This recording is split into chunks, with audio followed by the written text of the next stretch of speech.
இந்திய தேசம் முழுவதும் பார்த்தீர்கள் அப்படின்னு சொன்னீங்கன்னா அரசியல் முழுவதும் அந்நிய நாட்டு சித்தாந்தங்களால் அடைத்துக் கொண்டிருக்கிறது. ஃபாரின் ஐடியாலஜிஸ், திராவிடம் foreign ideology, communism foreign ideology, Congress நடத்துறதே ஃபாரின்காரங்க தான். தமிழ் தேசியம் ஃபாரின் ஐடியாலஜி. நீங்க கேட்கலாம், சார் தமிழ் தேசியம் அது எப்படி ஃபாரின் ஐடியாலஜி சொல்றீங்க? திராவிடம் ஓகே, கார்டுவல்ங்கிற வெள்ளக்காரன் கொடுத்தது, கம்யூனிசம் நேச்சுரலி அது வந்து ஃபாரின் ஐடியாலஜி. தமிழ் தேசியம் எப்படி சொல்றீங்க?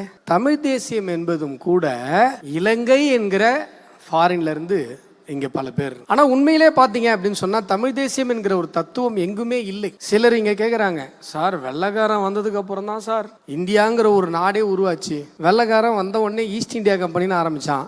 எப்படி அப்புறம் அதுக்கு ஈஸ்ட் இந்தியா கம்பெனின்னு பேர் வச்சான்?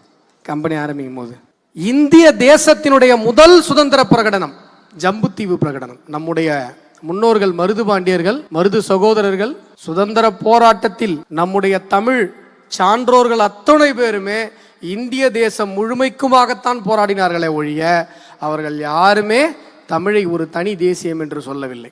இது இலங்கைங்கிற ஃபாரின்ல இருந்து தப்பா புரிஞ்சுக்கிட்டு ஒரு சிலர் அந்த தமிழ் தேசியம் என்கிற தத்துவத்தை பேசிக் கொண்டிருக்கிறார்.